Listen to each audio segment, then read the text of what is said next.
আইনের অধিকার, আইন পাওয়ার অধিকার সবারই আছে। সেই হিসেবে আমরা একটা, আপনারা দেখছেন সে একজন গার্বেজ কর্মী ছিল, সে একজন নিতান্ত একদম দরিদ্র মানুষ। আমরা তাকে আইনের সহায়তার জন্য তার পাশে দাঁড়িয়েছি। আর সেই হিসেবে এই কোর্টে আমাদেরকে অলরেডি কুড়িয়ে কাঁদে দিয়েছি। কুড়িয়ে এটাকে প্রেমা ফেসিও পেয়েছে, ঘটনার সত্যতা পেয়ে কোর্ট সিআইডি তদন্তের কাঁদে দিয়েছে। আর আপনার প্রথম কোশ্চেন ছিল কেন আমরা থানায় না গিয়ে সরাসরি কুড়ে আসলাম। একটা নিতান্ত দরিদ্র লোক, এবং আপনারা সবাই জানেন মনোহর খান ডিপজল হচ্ছেন প্রভাবশালী এবং তার ব্যাপক প্রভাব আছে। সেটা বলার বাইরে, সবাই জানে।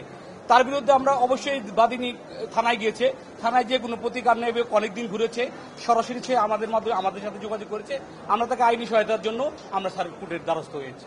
এখানে তার বিরুদ্ধে পেনাল কোডের 323, 325, 342, 354, 506, 34 ধারায় এই তৎসহ এসিড অপরাধের 7 ও 5 ধারায় আমরা মামলাটা করেছি।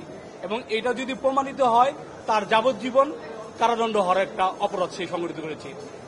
যেহেতু তার শরীরে পদার্থ অ্যাসিড, আমরা সন্দেহ করছি অ্যাসিড জাতীয় পদার্থ তাকে জ্বালিয়ে দেওয়া হয়েছে।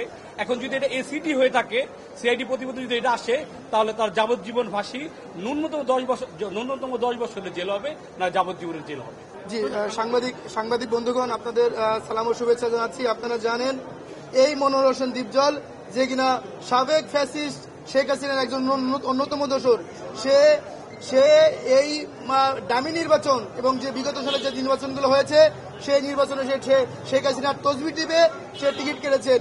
এই স্বাধীন বাংলাদেশে 2024-এ যারা ছাত্র জনতা রক্ত দিল, সেই 24-এর পরে একজন নারীর পরে এই বিভৎসকর যে একটা ঘটনা আমরা দেখতে পেলাম।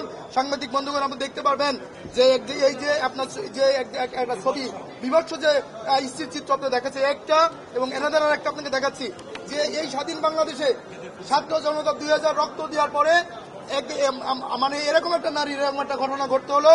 আমরা আইনজীবী সমাজ, আমরা যারা রাষ্ট্রপক্ষের আইনজীবী যারা আছি, আমরা ব্যতীত, আমাদের হৃদয়ে রক্তক্ষরণ হচ্ছে। আপনারা জানেন এই নারী আপনার সংশ্লিষ্ট যে থানা, সেই থানাতে এই বিষয়ে অভিযোগ দেওয়ার জন্য যায়।